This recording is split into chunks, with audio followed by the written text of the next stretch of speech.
ನಮಸ್ಕಾರ. ನಾನು ಇವತ್ತು ಒಂದು ವಿಡಿಯೋ ಮಾಡೋಣ ಅಂದ್ಕೊಂಡೆ. ಆ ವಿಡಿಯೋದಲ್ಲಿ ಮೇಯ್ನ್ ಏನಪ್ಪ ಅಂದರೆ ಶೇರ್ ಮಾರ್ಕೆಟ್ ಬಗ್ಗೆ ಒಂದು ಹೇಳೋಣ ಅಂತ. ಬಟ್ ಶೇರ್ ಮಾರ್ಕೆಟ್ಗೆ ಮುಂಚೆ ಎಂಟ್ರಿ ಆಗಬೇಕು ಅಂದರೆ ಏನೇನು ತಿಳ್ಕೊಂಡಿರಬೇಕು ಅಂತ ಒಂದು ವಿಡಿಯೋ ಮಾಡೋಣ ಅಂದ್ಕೊಂಡೆ ಇವತ್ತು. ಅದರಿಂದ ತಿಳ್ಕೊಂಡ್ರೆ ನಿಮಗೂ ಒಳ್ಳೆಯದಾಗುತ್ತೆ.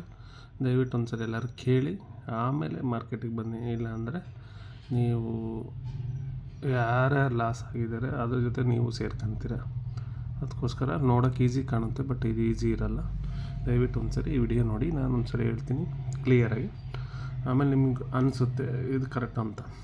ಓಕೆ, ಇವತ್ತು ಹೆಡ್ಲೈನ್ ಏನಪ್ಪ ಅಂದರೆ what should know before entry of share market. ಅಂದರೆ ಶೇರ್ ಮಾರ್ಕೆಟ್ಗೆ ಎಂಟ್ರಿ ಕೊಡಬೇಕು ಅಂದರೆ ಏನೇನು ಗೊತ್ತಿರಬೇಕು ಮಿನಿಮಮ್. ಇದರಲ್ಲಿ ತುಂಬ ಇದೆ, ಇದೊಂದು ಸಮುದ್ರ. ಬಟ್ ನಿಮ್ಗೆ ಏನೇನು ಗೊತ್ತಿರಬೇಕು ಅನ್ನೋದನ್ನು ತಿಳ್ಕೊಳೋದು ಭಾಳ ಒಳ್ಳೆಯದು. ಇಲ್ಲ ಅಂದರೆ ಸುಮ್ಮನೆ ದುಡ್ಡು ಕಳ್ಕೊಂಡು ಮನೆಗೆ ಹೋಗ್ಬೇಕಾಗುತ್ತೆ. ಅದಕ್ಕೋಸ್ಕರ ಇದನ್ನು ತಿಳ್ಕೊಳ್ಳಿ. ಫಸ್ಟು ನಾವೊಂದು ಚಾಟ್ ಮಾಡಿದ್ದೀನಿ ನೋಡಿ. ಇದರಲ್ಲಿ ಫಸ್ಟು ಯಾವುದೇ ಒಂದು ಕಂಪನಿ ಓಪನ್ ಆಗಬೇಕು ಅಂದರೆ ಆ ಕಂಪನಿ ಅವ್ರು ಇಂಡಿವಿಜುವಲ್ ಓನರ್ ಇರ್ತಾರೆ. ಆ ಇಂಡಿವಿಜುವಲ್ ಓನರ್ ನಡೆಸ್ತಾ ಇರ್ತಾರೆ. ಅದಕ್ಕೇನೋ ದುಡ್ಡು ಬೇಕು, ಇಲ್ಲ ತಿರ್ಗಿ ಇನ್ನೇನೋ ಎಕ್ಸ್ಟೆಂಡ್ ಮಾಡಬೇಕು ಅವ್ರ ಬಿಸ್ನೆಸ್ ಅಂದರೆ ಅವರು IPO ಮುಖಾಂತರ ಗೌರ್ಮೆಂಟಿಗೆ ಅಪ್ಲೈ ಮಾಡ್ತಾರೆ. ನಮಗೆ ಪಬ್ಲಿಕ್ಕಿಂದ ಮನಿ ಕಲೆಕ್ಟ್ ಮಾಡಬೇಕು ಅಂತ. ಮನಿ ಕಲೆಕ್ಟ್ ಮಾಡುವಾಗ ಅದನ್ನು IPO ಅಂತ ಹೇಳ್ತಾರೆ. ಆ ಪ್ರೋಸೆಸ್ನ IPO ಅಂದರೆ ಇನ್ಷಿಯಲ್ ಪಬ್ಲಿಕ್ ಆಫರ್ ಅಂತ. ಅಂದರೆ ಅವ್ರಿಗೆ ಪಬ್ಲಿಕ್ಕಿಗೆ ಆಫರ್ ಕೊಡ್ತಾರೆ, ನಮ್ಮ ಕಂಪ್ನಿಲಿ ನೀವು ಇನ್ವೆಸ್ಟ್ ಮಾಡ್ಬೋದು ಅಂತ. ಇನ್ವೆಸ್ಟ್ ಮಾಡಬಹುದು ಅಂತ ಕೊಟ್ಟರೆ ಸುಮ್ಮನೆ ಬಂದೆಲ್ಲ ಬೀದಿಲಿ ಮಾರ್ಕೆಟ್ ಥರ ಹೇಳೋಕ್ಕಾಗಲ್ಲ. ಅದಕ್ಕೊಂದು SEBI ಅಂತ ಒಂದು ಗೌರ್ಮೆಂಟ್ ಬಾಡಿ ಇದೆ, ಅದರಿಂದ ಮಾಡ್ತಾರೆ. ಅದು ಮಾಡಿ ಅಲ್ಲಿಂದ ಪ್ರೋಸೆಸ್ ಮಾಡಿ ಅವರು ಮನಿನ ಅಲ್ಲಿಂದ ಕಲೆಕ್ಟ್ ಮಾಡ್ತಾರೆ. ಯಾರೇ ಇಂಡಿಯನ್ ಪಬ್ಲಿಕ್ ಇಲ್ಲ ಫಾರಿನ್ ಪಬ್ಲಿಕ್ ಯಾರಾದರೂ ಬೇಕಾದ್ರೂ ಅದರಲ್ಲಿ ಅಪ್ಲೈ ಮಾಡ್ಬೋದು ವಿತ್ ಲೀಗಲಿ. ಅಪ್ಲೈ ಮಾಡಿ ಆದಮೇಲೆ ಅದರಲ್ಲಿ ಕಂಪ್ನಿ ಅಪ್ಲೈ ಆದಮೇಲೆ ಅದು ಫಸ್ಟ್ ಪ್ರೈಮರಿ ಇದಿರುತ್ತೆ, ಟ್ರೇಡಿಂಗ್ ಆಗುತ್ತೆ. ಅಂದರೆ IPOದಲ್ಲಿ ಟ್ರೇಡಿಂಗ್ ಆಗುತ್ತೆ. ಅವರೊಂದು ರೇಟ್ ಕೊಟ್ಟಿರ್ತಾರೆ, ಅದರೊಳಗೆ ಯಾರಿಗೆ ಬೇಕೆಷ್ಟು ಲಾಟ್ ಸೈಜ್ ಮುಖಾಂತರ ತಗೊಬೋದು. ಅದೇ ಥರ ನೆಕ್ಸ್ಟು ಸೆಕೆಂಡ್ರಿ ಮಾರ್ಕೆಟಿಗೆ ಬಂದಮೇಲೆ ಅದನ್ನು ಟ್ರೇಡಿಂಗ್ ಮಾಡ್ಬೋದು. ಅದು ಒಂದು ಟೈಮ್ ಇರುತ್ತೆ. ಅದಾದಮೇಲೆ ಸೆಕೆಂಡ್ರಿ ಮಾರ್ಕೆಟಿಗೆ ಬರುತ್ತೆ, ಆಮೇಲೆ ಟ್ರೇಡ್ ಮಾಡ್ಬೋದು. ಅದಕ್ಕಿಂತ ಮುಂಚೆ ನೀವು ಟ್ರೇಡ್ ಮಾಡೋದಾಗಲಿ ಇನ್ವೆಸ್ಟ್ ಮಾಡೋದಾಗಲಿ ಅದಕ್ಕಿಂತ ಮುಂಚೆ ಇವನ್ನ ನಾವು ಕಲ್ತ್ಕೊಬೇಕು. ಇವನ್ನ ಕಲ್ತ್ಕೊಂಡ್ರೆ ನಮಗೆ ಅದರಲ್ಲಿ ಏನಿದೆ ಏನು ಕತೆ ಅಂತ ಗೊತ್ತಾಗುತ್ತೆ. ಇಲ್ಲಾಂದರೆ ಎಷ್ಟು ಈಸಿ ಇದೆ ಅಂದರೆ ಇದು ಯಾರು ಬೇಕಾದ್ರೂ ಬರ್ಬೋದು, ಅಕೌಂಟ್ ಓಪನ್ ಮಾಡ್ಬೋದು, ದುಡ್ಡು ಹಾಕ್ಬೋದು, ದುಡ್ಡು ಕಳ್ಕೊಬೋದು, ಇಲ್ಲ ತಗೊಬೋದು. ಅದು ಒಂಥರ ಆಟ ಇದ್ದಂಗೆ, ಒಂದು ಗೇಮ್.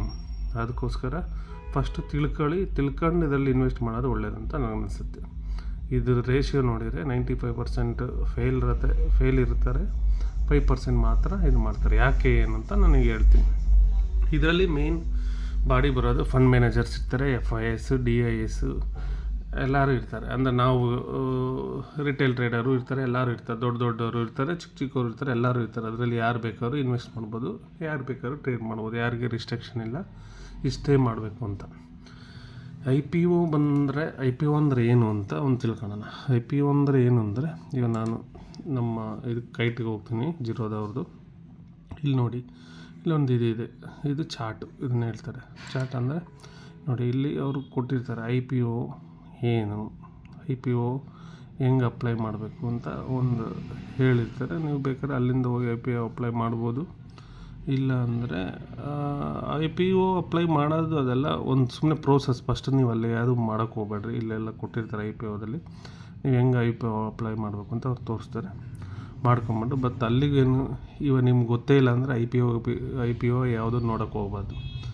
ಮೇಯ್ನ್ ಬಂದು ಫಸ್ಟ್ ಇದನ್ನು ತಿಳ್ಕೊಬೇಕು, ಮಾರ್ಕೆಟ್ ಹೆಂಗೆ ವರ್ಕ್ ಆಗುತ್ತೆ, ಏನು ಕತೆ ಅದನ್ನು ತಿಳ್ಕೊಂಡು ಆಮೇಲೆ ನೀವು ಅದ್ರ ಪ್ರೋಸೆಸ್ ಮಾಡಿ ಚೆನ್ನಾಗಿರುತ್ತೆ. ಇಲ್ಲಾಂದರೆ ಸುಮ್ಮನೆ ಯಾರೋ ಹೇಳಿದ್ರು, ಇಲ್ಲ ಏನೋ ಕೇಳಿದ್ರು, ನಾನು ಹೇಳಿದ್ರು ಕೇಳಬೇಡಿ, ಯಾರು ಹೇಳಿದ್ರು ಏನಿಲ್ಲ. ನಿಮಗೆ ಫಸ್ಟ್ ಅದು ಕನ್ಫರ್ಮ್ ಆಗಬೇಕು, ಆಮೇಲೆ ಅದರಲ್ಲಿ ನೀವು ಇನ್ವೆಸ್ಟ್ ಮಾಡಬೇಕು. ಇಲ್ಲಾಂದರೆ ಇನ್ವೆಸ್ಟ್ಮೆಂಟ್ ಆಗಲಿ ಅಥವಾ ಟ್ರೇಡಿಂಗ್ ಆಗಲಿ ಯಾವುದಾದ್ರೂ ನಿಮಗೆ ಗೊತ್ತಿಲ್ಲ ಅಂದರೆ ಮಾಡೋಕ್ಕೆ ಹೋಗಬಾರ್ದು.